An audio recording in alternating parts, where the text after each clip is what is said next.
ईद के बाद मार्केट्स खुल गए। कपड़ा मार्केट्स खुलते ही ताजिरों को कारोबार में बेहतरी की उम्मीद। मेंबर पायमा फैसल मियादाद कहते हैं, गैर यकीनी बढ़ने के सबब मुआशी मसाइल मजीद गंभीर होते जा रहे हैं।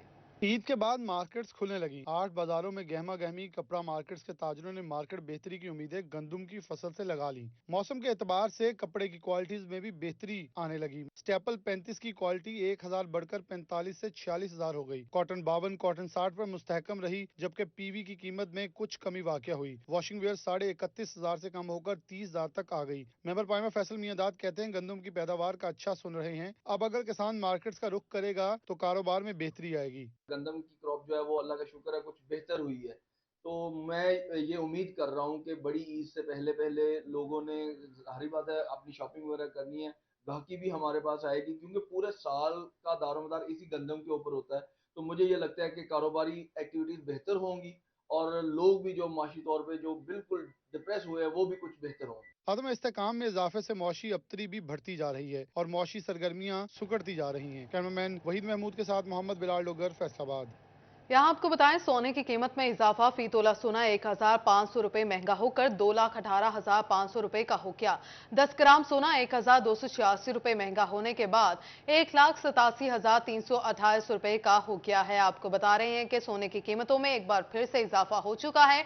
फी तोला सोना 1,500 रुपए महंगा होकर 2,18,500 रुपए का हो गया, जबकि 10 ग्राम सोना 1,286 रुपए महंगा होने के बाद 1,87,328 रुपए का हो गया है। आपको बता रहे हैं, सोने की कीमत में इजाफा। फी तोला सोना 500 रुपए 1,500 रुपए महंगा 2,18,500 रुपए का हो गया है। 10 ग्राम सोना 1,286 रुपए महंगा होकर 1,87,328 रुपए का हो गया है। 10 ग्राम सोना 1,286 रुपए महंगा होने के बाद 1,87,328 रुपए का हो गया है। सोने की कीमतों में एक बार फिर से इजाफा हो चुका है। फी तोला सोना 1,500 रुपए महंगा होकर 2,18,500 रुपए का हो गया है। इस हवाले से मजीद तफसीलात जान लेते हैं फजील अहमद से। फजील, बताइएगा, सोने की कीमतों में एक बार फिर से इजाफा देखा गया है। हाँ जी बिल्कुल, सराफा मार्केट के अंदर आज सोने की कीमत में फी तोला 1,500 रुपए का इजाफा हुआ है, जिसके बाद सराफा मार्केट के अंदर आज एक तोला सोने की कीमत 2,18,500 रुपए हो चुकी है, जबकि 10 ग्राम सोने की कीमत में 1,286 रुपए इजाफा होने के बाद 10 ग्राम सोने की कीमत सराफा मार्केट के अंदर 1,87,328 रुपए हो चुकी है। सोने की इस वक्त जो है वो बुलंद तरीन सतह पर कीमत जा पहुंची है पाकिस्तान के अंदर, जिस पर सराफा मार्केट के जो ताजिर हैं उनकी जानिब से यही कहा जा रहा है कि सोने की कीमतें जो हैं वो पाकिस्तान की मईशत कमजोर होने की वजह से बढ़ती जा रही हैं और इस वजह से सोने का कारोबार जो है वो भी ना होने के बराबर है, क्योंकि जो बायर्स हैं वो मार्केट का रुख नहीं करते, क्योंकि कीमतें जो हैं वो पहुंच से बाहर हो चुकी हैं, जिसकी वजह से सोने का कारोबार दिन ब दिन मुतासर हो रहा है। जी, बहुत शुक्रिया फजीला आपका। बात करें जिला इंतजामिया की अदम दिलचस्पी। यूटिलिटी स्टोर्स आवाम को रिलीफ देने में नाकाम। ईद के बाद फैसलाबाद के यूटिलिटी स्टोर्स पर अशिया की शदीद किल्लत है। ईद उल फितर के बाद यूटिलिटी स्टोर्स पर एशिया खुर्दनोश की शदीद किल्लत पैदा हो गई। रियाज शाहिद चौक पर वाक़या यूटिलिटी स्टोर पर आटा सस्ता, घी, बेसन और चावल नायाब हो गए। शहरियों को एशिया के हसूल के लिए मुश्किलात दरपेश हैं। शहरियों का कहना था कि सामान खरीदने आए हैं मगर आटा मिलता है ना घी। भाई सुबह से 3-4 चक्कर लगा चुके हैं, कभी कहते हैं आते हैं, कभी कहते हैं देते हैं, लेकिन दे नहीं रहे, सामान नहीं दे रहे, ना चीनी, ना घ्यो, ना आटा, कुछ भी नहीं दे रहे। सस्ता सामान खरीदने आए शहरियों ने मजीद कहा कि यूटिलिटी स्टोर्स पर एशिया की जायद कीमतें वसूल की जाती हैं। इसके बावजूद जरूरत की एशिया यूटिलिटी स्टोर्स पर दस्तियाब नहीं होती। इधर यूटिलिटी स्टोर पे सहूलत वगैरह लोग देते हैं हुकूमत वाले, तो ये सहूलत वगैरह दे नहीं रहे, चीज़ें वगैरह महंगी दे रहे हैं, कुछ दे नहीं रहे, बकाया स्टोर में रखा, कहते है नहीं हमारे पास। शहरियों ने मुतलका हुकाम से यूटिलिटी स्टोर्स पर सस्ती अशिया की फ्राहमी यकीनी बनाकर हकीकी रिलीफ फ्राहम करने का मुतालबा किया है। कैमरामैन मोहम्मद जुनेद के साथ फजील अहमद, सिटी 41, फैसलाबाद। दूसरी जानिब अलाइड अस्पताल फैसलाबाद की सर्जिकल इमरजेंसी में कायम ब्लड सेंटर अमला न होने के सबब बंद हो गया है। मरीजों और तीमारदारों को खून के असूल में मुश्किलात दरपेश हैं। अलर्ट अस्पताल के सर्जिकल इमरजेंसी वार्ड में हामला खवातीन और ट्रैफिक समेत दीगर हादसात में जख्मी अफराद को फौरी खून की फराहमी के लिए ब्लड सेंटर बनाया गया था। शहरी का कहना था, मेरा जख्मी भाई सर्जिकल इमरजेंसी में जेर इलाज है। खून की स्क्रीनिंग या बोतल के हसूल के लिए रीजनल ब्लड सेंटर जाना पड़ता है, जो बहुत दूर है। हुकूमत से गुजारिश है कि सर्जिकल इमरजेंसी वार्ड में वाक़ ब्लड सेंटर को फौरी फाल किया जाए। कोई भी क्रॉस मैच करवाने के लिए या ब्लड ग्रुप मैच करवाने के लिए काफ़ी दूर जाना पड़ता है। हालांकि जो यहाँ पे पहले ये बैंक था, यहाँ पे ब्लड बैंक, वहाँ पे काफ़ी सहूलत थी कि आदमी एमरजेंसी पे आया और उसका मसला हल हो गया। लेकिन हमारी यही इंतज़ामिया से कि ब्लड बैंक है जो वो यहीं पे बनना चाहिए। MS अलर्ट अस्पताल डॉक्टर फहीम का कहना था कि ब्लड सेंटर इमरजेंसी में आए मरीजों को फौरी खून की फराहमी के लिए बनाया गया था। लैब टेक्नीशियन की ट्रेनिंग मुकम्मल करवा ली गई है। टेक्नीशियन तीनों शिफ्टों में ड्यूटी के फराइज सर अंजाम देंगे। इंस्ट्रूमेंट और मशीनरी भी फराहम कर रहे हैं। सर्जिकल इमरजेंसी में ट्रामा का पेशेंट है, उसको बड़ी अर्जेंटली ब्लड रिक्वायर्ड है। उसके लिए हमने सर्जिकल इमरजेंसी में एक छोटा ब्लड यूनिट बनाया हुआ ताकि किसी भी किस्म की परेशानी से बचने के लिए फौरी इंतज़ाम हो जाए। तो उसको हम मज़ीद फ़ाल बना रहे हैं। लैब टेक्नीशियंस जो है उनको हमने ट्रेन कर लिया है। उसकी तीनों शिफ्ट्स में ड्यूटीज़ हैं। सर्जिकल इमरजेंसी में ब्लड सेंटर बंद होने के सबब तीमारदारों को खून की स्क्रीनिंग और इसे हासिल करने के लिए रीजनल ब्लड सेंटर का रुख करना पड़ा है। कैमरामैन कमर बुटा के साथ अज़ादार हुसैन, फैसलाबाद। टोबाटेक सिंह में टीबी के मरीजों के लिए अच्छी खबर। टीबी के मरीजों को टेस्ट में 50% रियायत देने का फैसला। डिस्ट्रिक्ट एंटी टीबी एसोसिएशन की जानिब से मरीजों के टेस्ट आधी कीमत पर कराए जाएंगे। मजीद जान लेते हैं अहमद नदीम से। बताइएगा अहमद। जी बिल्कुल, टोबा टेक सिंह में टीबी के मरीज़ों के लिए अच्छी खबर सामने आई है। टोबा टेक सिंह में टीबी के मरीज़ों को टेस्टों में 50% राय देने का फैसला कर लिया गया। इस हवाले से एंटी टीबी एसोसिएशन का इजलास टोबा टेक सिंह के टीबी क्लिनिक में मुनक़द हुआ, जिसकी सदारत जो है मियाँ खालिद महमूद ने की। इस हवाले से हमारे साथ बात करने के लिए इंफॉर्मेशन सेक्रेटरी मियाँ आतिफ सईद मौजूद हैं, उनसे बात भी करते हैं। सर, आप बताइएगा इजलास में क्या क्या फैसले किए गए? जी, एंटी टीबी एसोसिएशन 1964 से टोबा टेक सिंह में काम कर रही है और इसका मकसद टीबी के मरीज़ों की फलाह बहबूद है। तो इस सिलसिला में कल भी हमारा एक टीबी एसोसिएशन का इजलास हुआ है, जिसमें इत्तफाक़ राय से ये फ़ैसला किया गया है कि टीबी के जो मरीज़ हैं उनके डॉक्टर साहबान जो टेस्ट्स लिखते हैं, तो ये टीबी हॉस्पिटल में जितनी जो लेबॉर्ट्री है ये सारी टीबी एसोसिएशन चला रही है। और टीबी एसोसिएशन ने ये फ़ैसला किया है कि नो प्रॉफिट नो लॉस पे मार्केट रेट से 50% डिस्काउंट जो है वो पेशेंट को दिया जाएगा। तो ये एक बड़ी सहूलत है। जो मरीज़ बाहर से पहले टेस्ट करवाते थे उन्हें मतलब जो टेस्ट पहले 500 रुपये में बाहर से होता है तो यहाँ 250 रुपये में 200 रुपये में होगा। इसी तरह बाकी मेडिसिन में टोटल जो है एंटी टीबी एसोसिएशन मरीज़ों को फ्री दे रही है। उसमें जो टेबलेट्स हैं, मल्टीविटामिन हैं, सिरप हैं, सारी वो फलाह बहबूद और ये मुखिर हज़रात के तावन से एंटी टीबी एसोसिएशन मरीज़ों के लिए काम कर रही है। जी बिल्कुल, आपने उनकी बात सुनी। उनका ये कहना है कि मुखिर अहमद, बहुत शुक्रिया आपका। फैसलाबाद के मोहम्मद बिन कासिम लेबर कॉलोनी के रिहायशी 35 साल बाद भी बुनियादी सहूलियात से महरूम। 3285 घरों के अलॉटमेंट, 1500 के करीब रिहायशी भी आबाद हैं। तहाँ मजदूरों के लिए बनाए गए कॉलोनी में गैस दस्तयाब है, ना बिजली और ना साफ पानी। उमरा के घरों में बिजली जाती नहीं। मजदूरों के घरों में गुज़श्ता 35 सालों से बिजली का नामो निशान नहीं। 1988 में मजदूरों के लिए खुलियावाला में बनाई गई मोहम्मद बिन कासिम लेबर कॉलोनी में बिजली, गैस और साफ पानी का नामो निशान मौजूद नहीं। मकीनों का कहना था कि हुकूमत ने गुज़श्ता 35 सालों में मोहम्मद बिन कासिम लेबर कॉलोनी को बुनियादी सहूलियात जिंदगी तक मुहैया नहीं की। ना तो कोई बिजली का इंतज़ाम है, ना पानी का इंतज़ाम है, ना गैस का इंतज़ाम है। ये लोग बहुत ही तंग दस्त लोग हैं जो इधर रहते हैं, गरीब लोग हैं जो इधर रहते हैं। गरीबों की आवाज़ कोई नहीं सुनता। कई हुकूमतें आईं और गईं, किसी ने मजदूर के बारे में सोचा ना ही कभी दौरा किया। हुकूमत लेबर कॉलोनी को बुनियादी सहूलियात देने में मुकम्मल नाकाम हो गई है। अहले इलाका ने मजीद कहा कि गैस, बिजली, पानी के बगैर गुजर बसर करना मुश्किल हो चुका है। सब तो जरूरी बिजली ते पानी ऐसा मुहैया किया जाए, इन्हां गरीब लोगों की कुछ बेहतरी हो जाए। सनती शहर को चलाने वाले मजदूरों को बुनियादी सहूलियात से महरूम रखना जुल्म के मुतरादिफ है। कैमरामैन मोहम्मद जुनैद के साथ फसीन नकवी, सिटी 41, फैसलाबाद।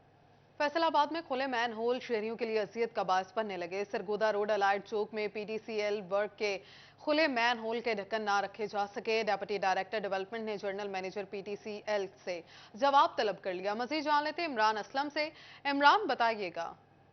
जी बिल्कुल, शहर में मुख्तलिफ सड़कों पर खुले मेन होल के हवाले से جو ہے وہ ڈپٹی ڈائریکٹر ڈیولپمنٹ کی جانب سے نوٹس لیا گیا ہے۔ کوتوالی روڈ اور سرگودا روڈ الائٹ چوک کے پاس جتنے بھی جو ہے وہ کھلے مین ہول ہے جو پی ٹی سی ایل کی جوریڈکشن میں آتے ہیں، اس حوالے سے جو ہے وہ ڈپٹی ڈائریکٹر ڈیولپمنٹ کی جانب سے general manager P T C L کو مراسلہ جاری کرتے ہوئے وضاحتی جواب طلب کیا گیا ہے۔ 2 وہ ارسال کے احکامات بھی جاری کیے گئے ہیں اور مراسلے میں ہدایات جاری کی گئی ہیں، بتایا جائے کہ کتنے مین ہولز پر جو ہے وہ کورڈ ہو چکے ہیں اور یہ جو مین ہولز خالی ہیں تاحال یہ کیوں جو ہے وہ کورڈ نہ ہو سکے، اس حوالے سے جو ہے وہ مراسلہ بھی جاری کر دیا گیا ہے۔ پی ٹی سی ایل کے جنرل مینیجر جو ہے وہ 2 دن میں عمران بہت شکریہ آپ کا۔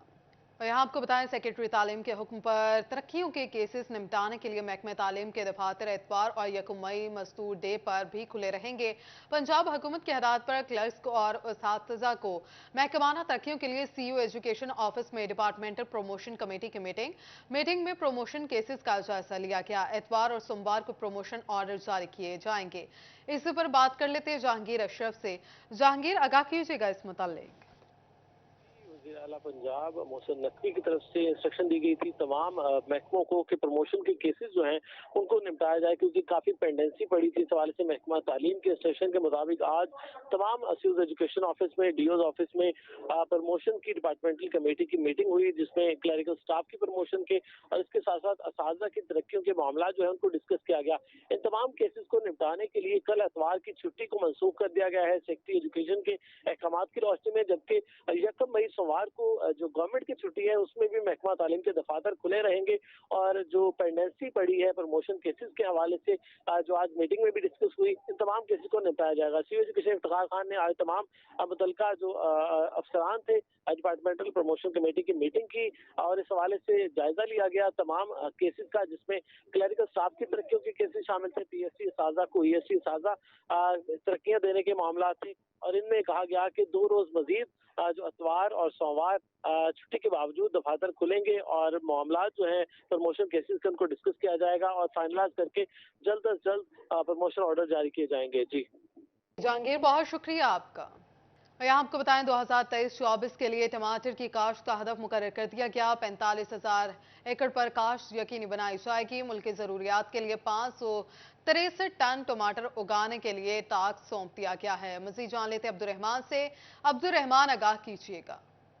جب بات کریں ٹماٹر کی کاشت کے حوالے سے تو یہاں پر ابھی جو ٹارگٹ دیا گیا ہے وہ تقریباً 45,000 ہیکٹیئر کا دیا گیا اور اس حوالے سے 563 ٹن ٹماٹر کی پیداوار وہ حاصل کی جائے گی ملکی ضروریات کی، کیونکہ اس برس ٹماٹر کے حوالے سے خاصا شارٹ فال کا سامنا کرنا پڑا تھا اور ضرورت کا جو ٹماٹر پیدا نہیں ہوا تھا اس کی وجہ سے ایران سے اور دوسرے ممالک سے بھی منگوانا پڑا تھا، کیونکہ سیلاب کی وجہ سے پیاز اور ٹماٹر کی فصل بہت زیادہ ضائع ہو گئی تھی۔ تو اس بار جو ٹارگٹ ہے وہ سیٹ کیا گیا 2023-24 کے لیے کہ یہاں پر 45,000 ہیکٹر رقبے پر ٹماٹر کاشت کیا جائے تاکہ جو 563 ٹن ملکی ضروریات ہے وہ پوری کی جا سکے۔ تو اس سلسلے میں کسانوں کو آگاہ بھی کیا جا رہا ہے، انہیں گائیڈ بھی کیا۔ عبدالرحمان، بہت شکریہ آپ کا۔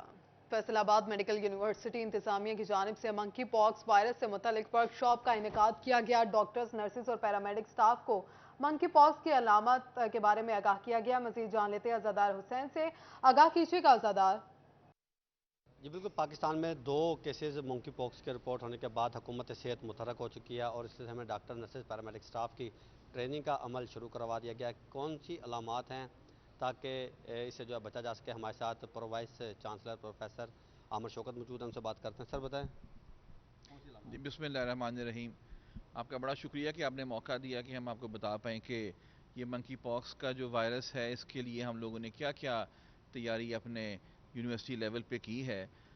جیسے کہ آپ کو معلوم ہے کہ ابھی پاکستان میں تو صرف 2 ہی کیس ایسے تشخیص کیے گئے ہیں، سو بہرحال گورنمنٹ نے اس چیز کو انتہائی سیریسلی لیتے ہوئے ہمیں ڈائریکشنز دی ہیں اور اس ڈائریکشنز کو فالو کرتے ہوئے ہم نے اپنی آئسولیشن وارڈ کی مکمل تیاری کر دی ہے اس سلسلے میں، جس میں ہم نے بیڈ بھی مختص کر دیے ہیں۔ اور آپ کو جان کے یہ بڑی خوشی ہوگی کہ چونکہ الحمدللہ ہم نے کووڈ-19 مینجمنٹ میں تمام لوگوں کے اشتراک سے، کمیونٹی کی ہیلپ سے، ڈاکٹرز کی ہیلپ سے، آپ لوگوں کے تعاون سے اتنا اچھا کام کیا ہے، سو ہماری کم از کم تیاری ایسے پیشنٹس کے بارے میں مکمل طور پہ ہے کہ خدا نہ خواستہ جب کوئی ایسی چیز آتی ہے تو اس کو کیسے ہینڈل کیا جائے۔ یہ بیماری جو ہے نا اس طرح کی ہی ہے جس طرح کہ ایک چکن پاکس کے مرض کو جو ہے وہ دیکھا جائے۔ چکن پاکس کا مرض ظاہر ہے کتنے سالوں سے پاکستان کے اندر جو ہے وہ پایا جاتا ہے اور وہ اس کے بھی عام طور پہ جو ریش یا باڈی پہ جو مختلف دھبے نمایاں ہوتے ہیں وہ انہی دنوں میں ہوتے ہیں. تو دراصل اس مرض کو چکن پاکس کے ساتھ سے تشخیص کرنا یا مختلف کرنا بہت مشکل کام ہے، کیونکہ دونوں کی علامتیں جو ہیں وہ تقریباً ایک جیسی ہوتی ہیں. یہ مرض اتنا خطرناک نہیں جتنا کووڈ-19 ہے، کیونکہ یہ سیلف لمیٹنگ ہوتا ہے. سیلف لمیٹنگ کا مطلب یوں والا ہے کہ اکثر لوگ جو ہیں ان کو اپنا جب ٹائم پورا گزر جائے گا تو یہ مرض خود بخود جو ہے نا وہ ٹھیک ہو جاتا ہے. مگر ظاہر ہے ایسے مرض کے اندر جو ہے نا وہ علامتیں کبھی کبھی خراب بھی ہو سکتی ہیں، کمپلیکیشنز بھی آ سکتی ہیں، اور تبھی جو ہے اس کے بارے میں مکمل طور پہ تیاری وہ کر لی گئی ہے. اور ہم لوگوں نے اس کی عزادار بہت شکریہ آپ کا. یہاں آپ کو بتائیں کہ یونیسکو کے زیر اہتمام ورلڈ ہیریٹیج پینٹنگ کمپٹیشن کا انعقاد کیا گیا ہے. ورچوئل کمپٹیشن میں آپ کو بتائیں کہ فیصل آباد سے تعلق رکھنے والے پینٹر عدنان بیگ کی پینٹنگ کو سولر کیٹیگری سے نوازا گیا. پینٹر عدنان بیگ کہتے ہیں کہ سندھ کی قدیم تہذیب موہنجو دوڑو کے زبان پر پینٹنگ بنائی گئی ہے. پینٹنگ کو یونیسکو کی جانب سے بھی سراہا گیا ہے. اس پر مزید جان لیتے ہیں ارسلان سے. ارسلان بتائیے گا اس متعلق. جی بالکل، یونیسکو کے زیر اہتمام ورلڈ ہیریٹیج کے نام سے آرٹ پینٹنگ کمپٹیشن کا انعقاد کیا گیا، جس میں پاکستان کی نمائندگی فیصل آباد سے عدنان بیگ صاحب نے کی ہے، اور ان کی جو پینٹنگ تھی موہنجو دڑو پر اس نے سلور کیٹیگری حاصل کی ہے. میرے ساتھ موجود ہیں، ان سے بات بھی کرتے ہیں اور پوچھتے ہیں. سر بتائیں، یہ ایک اعزاز کی بات ہے فیصل آبادیوں کے لیے کہ آپ نے پاکستان کی نمائندگی کی اور آپ کی پینٹنگ جو ہے وہ اس نے ایشیا بھر سے سلور کیٹیگری حاصل کی ہے. کیا کہنا چاہیں گے؟ میں تو اللہ کا شکر ادا کرنا چاہوں گا. اصل میں نا یونیسکو کی ویب سائٹس تھا ٹاپک، تو وہ دنیا میں آلموسٹ 11,050 سے زیادہ ان کی سائٹس ہیں جو دنیا کا اجتماعی ورثہ سمجھا جاتا ہے. تو ان میں پاکستان میں 6 ایسی ہیں جو بہت قابل قدر ہیں، جس میں سر فہرست موہنجو داڑو ہے. اور موہنجو داڑو ایک ایسی تہذیب کی علامت ہے جو اپنے وقت کی آج سے 5,000 سے اور بعض تحقیقات کے مطابق 7,000 سال پہلے کی ایک ایسی تہذیب ہے جو سب سے زیادہ ماڈرن تھی، سب سے زیادہ پڑھی لکھی تھی اور سب سے زیادہ مہذب تھی. اور اس تہذیب کی زبان آج تک ڈی کوڈ یا ڈیسائفر نہیں ہو سکی. تو اور بھی ویب سائٹس اور بھی یونیسکو سائٹس تھیں جس کے بارے میں کام کر سکتا تھا. تو میرا تھوڑا سا انٹرسٹ لینگویجز میں تھا، اس لیے میں نے اس کو سلیکٹ کیا ٹاپک کے حساب سے. اور اس امیج کو کہ دنیا کو میں نے بتایا کہ بجائے اس کے کہ میں اس کی موہنجو داڑو کے شہر کی تصویر بنا دوں، تو میں نے ایک کانسیپٹ پہ کام کیا کہ وہاں کے لوگ کیسے لکھتے تھے. اور ایک حیرت انگیز بات یہ ہے کہ وہاں سے ایک یونیورسٹی کے آثار ملے ہیں. اس کا مطلب تھا کہ وہاں لوگ بچے اسٹوڈنٹس پڑھتے تھے، اور ان کا ایک دوسرا بڑا شہر تھا جو ہڑپا تھا، تو ایک دوسرے شہروں میں جاتے تھے، ایک دوسرے ملکوں میں جاتے تھے. ان کی کمیونیکیشن بہت اسٹرانگ تھی. یہ جو ان کی لینگویج کا ڈسپلن ہے، یہ رائٹنگ سٹائلز، یہ بہت ایڈوانسڈ ہے. دنیا کی بہت سی تہذیبوں میں مچھلی ایک بنیادی سمبل ہے، لیکن حیرت انگیز بات یہ ہے کہ اس تہذیب میں اس ایک مچھلی کے سمبل کے 6 سے زیادہ مختلف طرح سے وہ استعمال کرتے تھے، جس سے یہ پتہ چلتا ہے کہ یہ لوگ باقیوں سے بہت زیادہ ایڈوانس تھے. تو میں نے پھر یہ کانسیپٹ سوچا کہ وہاں کی ایک لڑکی ہے جو یونیورسٹی میں پڑھتی ہے، وہ ایک لو لیٹر لکھتی ہے، تو میں اس لو لیٹر کو ڈیسائفر کر رہا ہوں دنیا کے لیے. تو مقصد تو وہ اس موہنجو داڑو کی وہ عظیم سویلائزیشن دکھانا تھا، تو میں نے اس طرح سے وہ دکھائی، تو میرا کام پسند آ گیا.